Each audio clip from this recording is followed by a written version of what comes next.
messieurs, bonsoir. Très heureuse de vous retrouver pour ce nouveau numéro de Leitmotiv, une émission d'inspiration et de motivation. Au sommaire de cette émission, le grand format présenté par Bibi. Mais avant, vous découvrirez l'histoire d'un homme dont le parcours inspire respect et considération. Monsieur Khalil Esné, bonsoir. Bonsoir. Merci de nous recevoir dans tes bureaux. Alors, je rappelle à tous nos téléspectateurs que tu travailles dans plusieurs domaines, notamment la microfinance et la promotion immobilière. Et pourtant, étant enfant, tu arrêtes tes études seulement au CM2. À l'âge de 11 ans, tu commences à travailler dans la scierie de ton père. Raconte-nous comment se passe cette période de ta vie. Je te remercie. Raconter sa vie, c'est pas évident. C'est pas évident, mais je me dois par devoir de le faire pour essayer d'éclairer un peu les enfants qui nous suivent, les jeunes frères, pour qu'ils puissent comprendre certaines choses dans la vie. Nous sommes d'une famille de 14 enfants. Mon père est arrivé ici en 1925.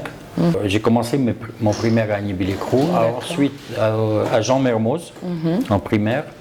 Et après, je suis venu sur la RAN. On nous a inscrits à la RAN. Quand j'ai arrêté l'école, j'avoue que à mon âge, j'étais très heureux parce que c'était très douloureux pour moi. Je n'arrivais pas à maîtriser le français. J'ai commencé à 11 ans. Quand mon père installait sa scierie, je lui ai dit, papa, est-ce que je ne peux pas installer une table de cigarettes? Donc j'ai vendu les cigarettes au détail. Bon, ça marchait pour moi. J'avais la chance que c'était mon père, donc j'avais pu mettre mon veto, qu'il n'y ait pas d'autres personnes. D'accord. Et puis un jour, j'ai vu une camionnette, bon, pas dans des circonstances heureuses, qui avait fait un accident, et puis il y a du manioc qui était tombé devant la scierie. Et là, j'ai commencé à poser des questions, et puis j'ai demandé à mon père si je pouvais avoir 400 mètres carrés au départ. Il m'a dit que je le faisais les 400 mètres carrés en ligne droite, pas un 400 mètres carrés penché. Il me donnait le terrain sans loyer. Si ce n'était pas en ligne droite, j'allais lui payer un loyer. Bon, étant bien en la matière, j'ai pu tracer et puis je l'ai appelé. Et mon père félicitait rarement. Et là, il m'a félicité. Et j'étais tout heureux, tout fier. Et puis j'ai commencé ma plantation de 400 mètres carrés en parallèle avec les cigarettes. Une plantation de quoi? De manioc. Ah, d'accord. De manioc. Tu avais quel âge 11 ans, 11 ans et demi. Toujours, oui, c'était dans cette période. Dans cette zone-là. 11 ans et demi. Donc, j'ai commencé à travailler et puis à un certain moment, je voulais un véhicule. Mon père m'avait prêté 10 000 francs pour ma plantation et puis mon commerce. D'accord. Et puis un jour, j'avais gagné de l'argent. J'ai acheté un Solex, que j'ai dans mon bureau d'ailleurs. Et ce Solex, je l'ai acheté à 15 000 francs en 63. Et mon père m'a vu un jour sur le Solex et puis il m'a appelé dans son bureau à la scierie. Il me dit, à qui c'est la moto? Je dis, à moi. Et il dit, mais t'as pas honte? Tu me dois de l'argent et tu as une moto? Alors, j'étais vexé. Je lui ai demandé la permission. J'ai tout de suite été prendre les sous. Je suis venu lui rendre. Je dis, voilà, je te dois plus. Il dit, c'est parfait. Maintenant, tu peux rouler à la moto et me regarder dans les yeux. Et en partant, il me rappelle, il me dit, papa, voilà, tu me dois rien, on est quitte, mais aujourd'hui, je t'offre les 10 000. Je lui ai dit non. Il me dit, tu fermes ta gueule, c'est le père qui parle, c'est pas le financier qui parle. Bon, j'ai exécuté, j'ai pris cet argent et puis j'étais tout content. Tu es donc de plein pied dans la vie active avec un premier salaire de 25 000. Ça, c'est juste après la plantation parce que papa décidait tout. Ma grande sœur devait partir en vacances. Papa a décidé que je devais aller remplacer dans le magasin de ma grande sœur à Djamé.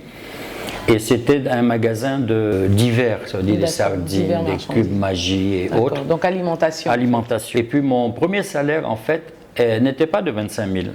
J'avais mon transport au départ. C'était 200 francs par jour. D'accord. Donc quelques années plus tard, tu deviens forestier dans la région d'Abengourou. Avant d'être forestier, pardon, j'ai travaillé, mon beau-frère m'a gardé. Le mari à ma soeur, il m'a gardé. C'était lui qui avait l'alimentation? Qui avait tout. Il a ouvert un magasin à côté de... Bon, certainement, il y a des gens qui connaissent l'existence du Boléro à Djamé. On était côte à côte, le Boléro et moi. C'était un restaurant vietnamien. Et puis, il y avait une salle de danse derrière.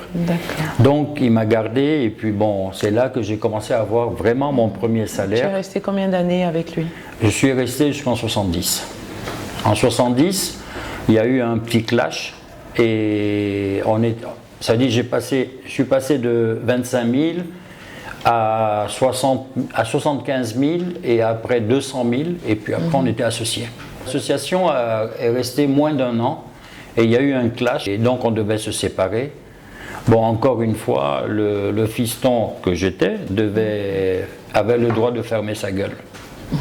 Bon, tout ça forme, hein, tout ça forme parce Bien que sûr. ça donne l'envie la rage de vaincre, Ouais, de se battre et de gagner. Et puis effectivement, Parce que votre père était un homme dur, donc... dur, mais dans la justice. Il nous formait. Il a voulu me donner un chèque d'1 million de francs pour compenser ma perte dans le magasin. J'ai dit non, tu me dois pas, toi. C'est mon beau-frère qui me doit. On doit faire l'inventaire. Si c'est 500 000, si c'est 1 franc, il me paye. Si c'est 10 millions, il me paye. Je sais ce qu'on a gagné et puis j'ai pas pris le chèque. Il m'a donné l'ordre de ne pas embêter mon beau-frère. En 69, j'ai perdu mon grand frère, celui qui venait juste avant moi. Donc ils ont décidé de m'envoyer dans la forêt et j'ai commencé mon stage, mon apprentissage en exploitation forestière. D'accord, et c'est là en fait que tu commences à te mettre réellement à ton propre compte. En 76, j'ai commencé à me mettre à mon compte. J'ai travaillé pour le compte de mon père jusqu'en 76. J'ai appris le métier. C'est bien à cette époque que tu fais fortune. Fin 76, j'avais 960 millions en espèces sur mon compte. Et comment est-ce que tu gères ceci? Ça a été une catastrophe, mais une très bonne catastrophe, ça va surprendre plus d'un. C'est là que l'école de la vie a commencé.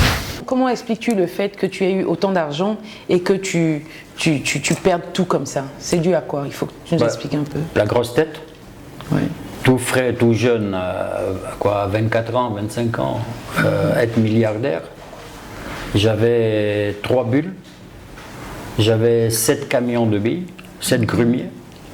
J'avais 120 employés, 3 garages, 2 fixes, un à Abidjan, un à Bengrou, j'avais mon siège. Et ensuite, j'étais le seul à avoir un garage ambulant. Ce qui m'a emmené au problème financier, c'est l'alcool, le jeu de cartes. Ma femme m'a beaucoup aidé. En fait, j'ai arrêté l'alcool en 79 et les cartes en 79.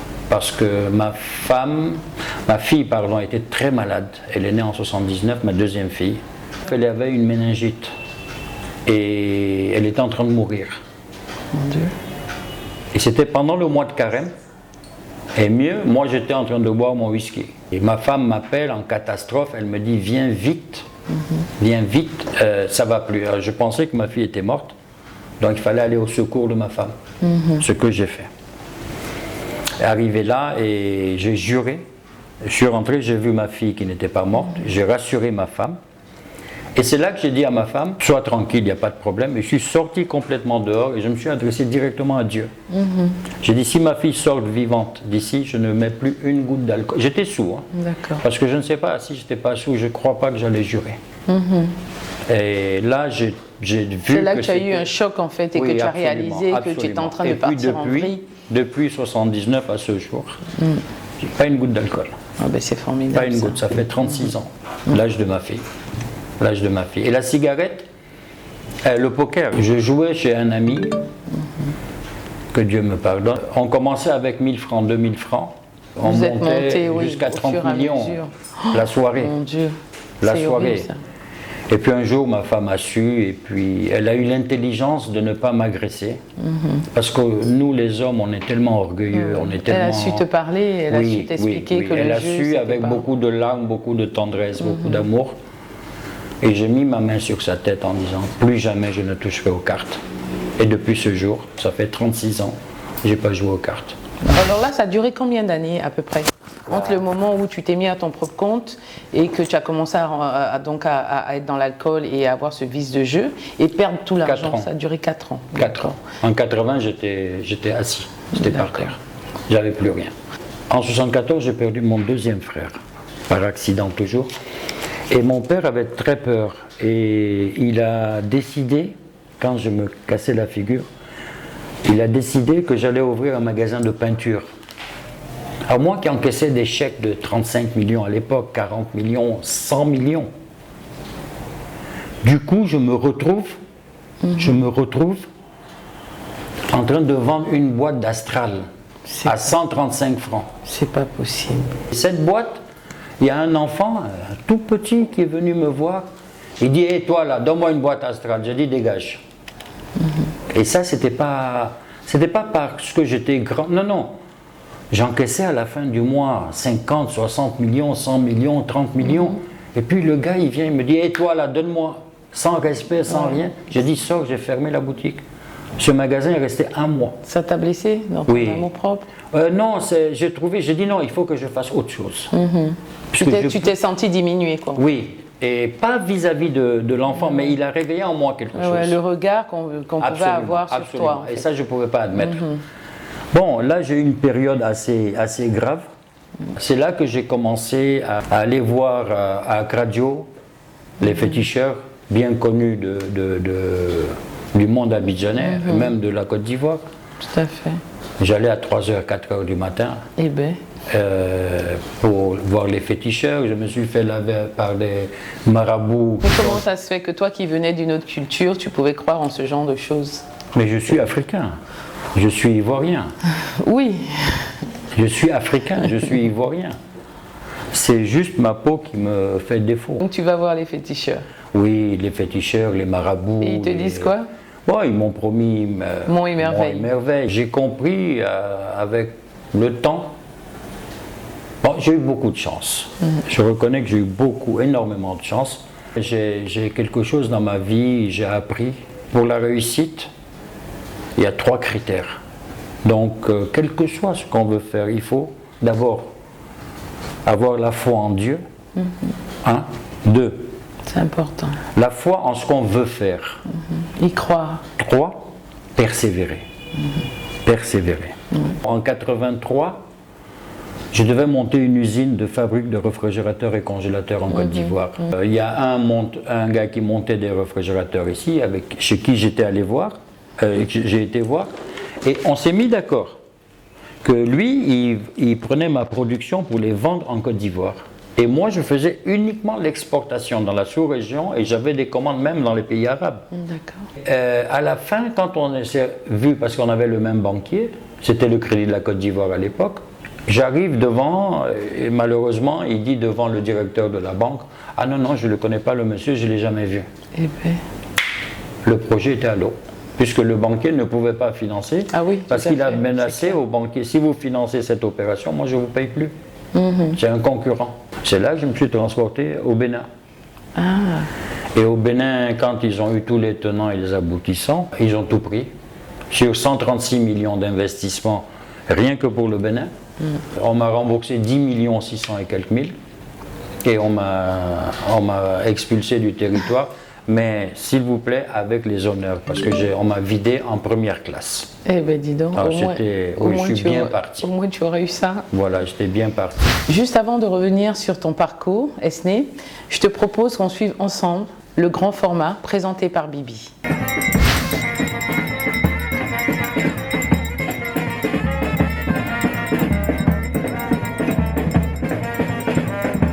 Coucou Corinne, salut à tous les téléspectateurs de Leitmotiv. Aujourd'hui, nous sommes à Yopougon, plus précisément à la place Figayo, où se tient une journée de solidarité et de cohésion sociale organisée par le groupe Rafa. Alors, vous saurez de quoi il s'agit? Suivez-moi tout à l'heure.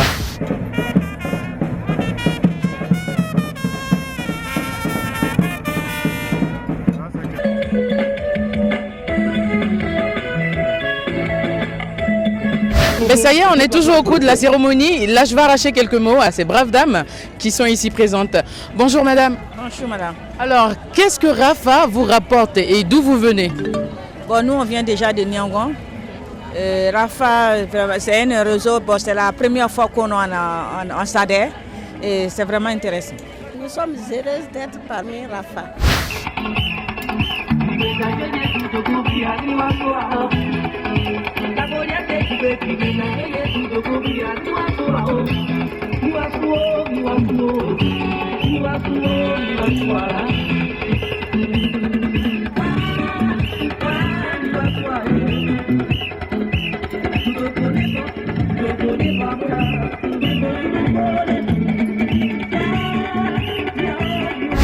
Créé depuis 2012, le réseau des associations des femmes actives d'Afrique est un réseau de femmes dynamiques, déterminée et victorieuse qui regorge en ce jour 285 associations et 205 000 membres et 15 coordinatrices à travers le pays.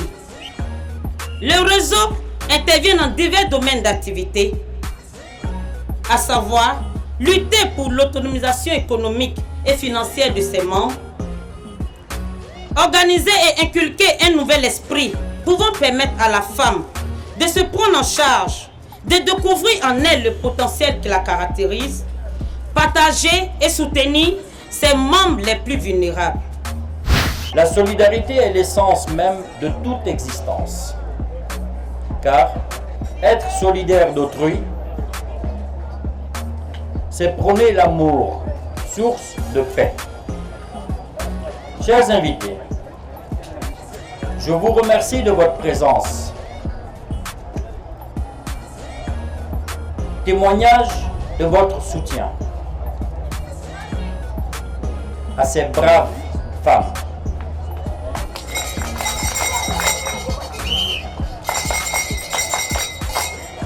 Cette présence en ces lieux démontre que le père fondateur de la nation avait bien raison lorsqu'il affirmait, et je cite, « La paix n'est pas un vain mot, mais un comportement ».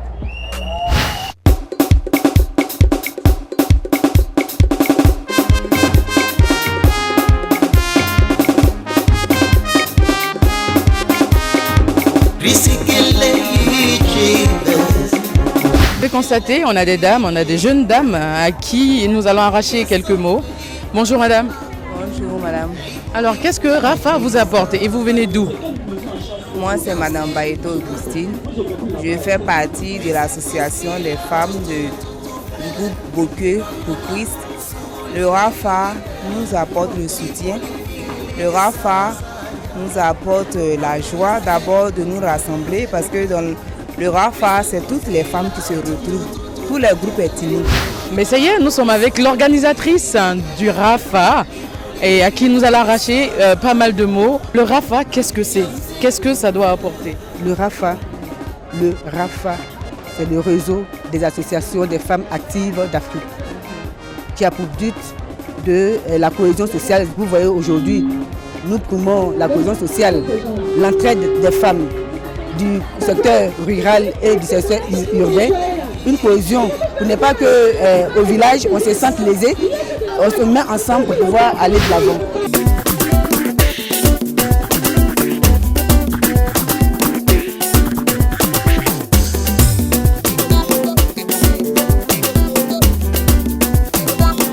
À titre personnel, mais également au nom de la société que je représente, nous avons immédiatement souscrit à l'engouement qui nous a été présenté pour soutenir le Rafa et Madame Koné et tous les membres, toutes les femmes actives que vous êtes en Afrique.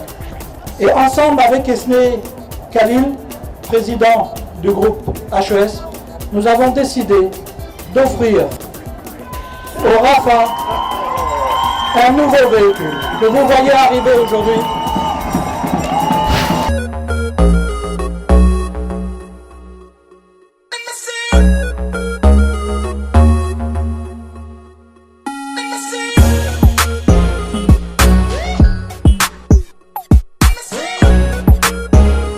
Alors, cette cérémonie organisée par le Rafa prend fin.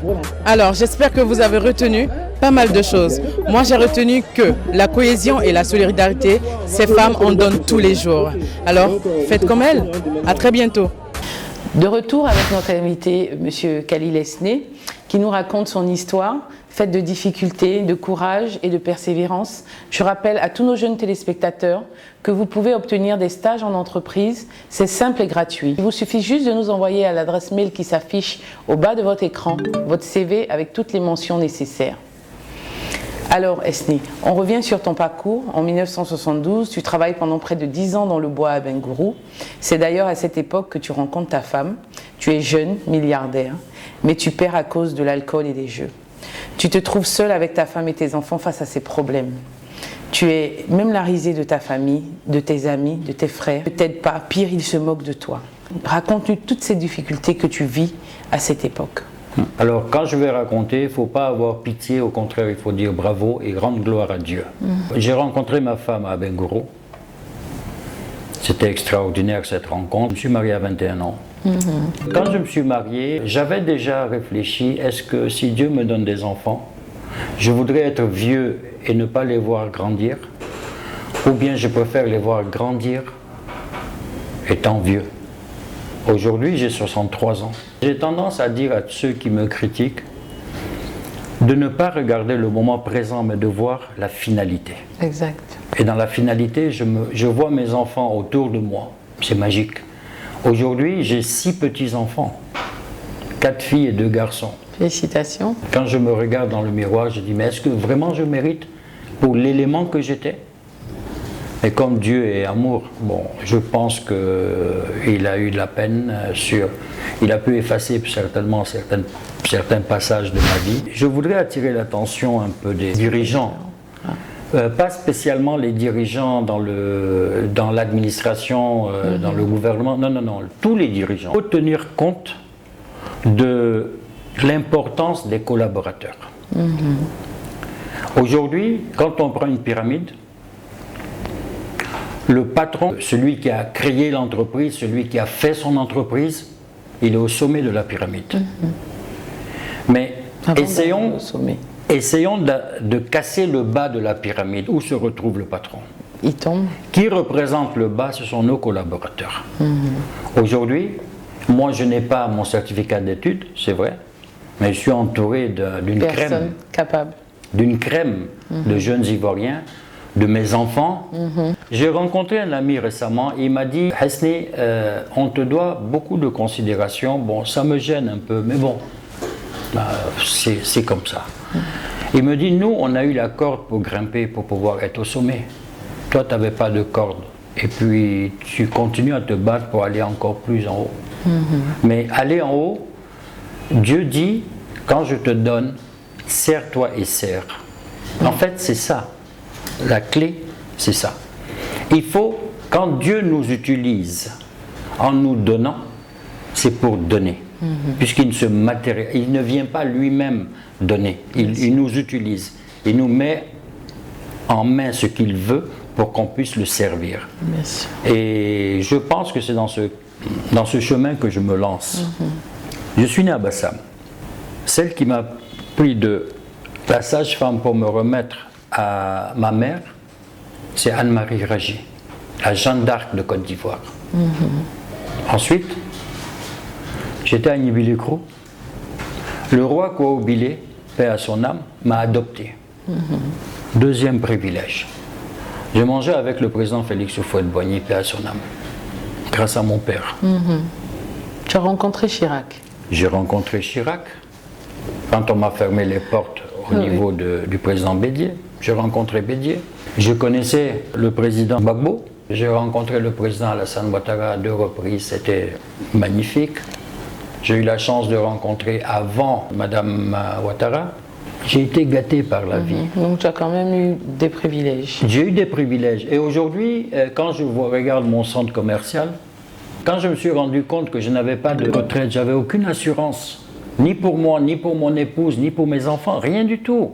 Puisqu'on n'avait pas la culture ivoirienne, on n'a pas la culture. On n'avait pas, notre génération n'avait pas la culture de l'épargne et tout ça. Et je dis, mon Dieu, donc c'est le bâtiment. Parce que mon père m'avait dit une fois, Hasni, ne te trompe jamais. La terre et la pierre ne trompent jamais son homme. Et quand j'ai construit ce centre, je n'avais pas le prix d'une pointe. Et il y a beaucoup qui peuvent en témoigner. Mais c'est une question de volonté. Alors Hasni, le temps qui nous est imparti touche à sa fin. Mesdames et messieurs, je vous donne rendez-vous la semaine prochaine pour la suite de cette émission. Que Dieu nous garde.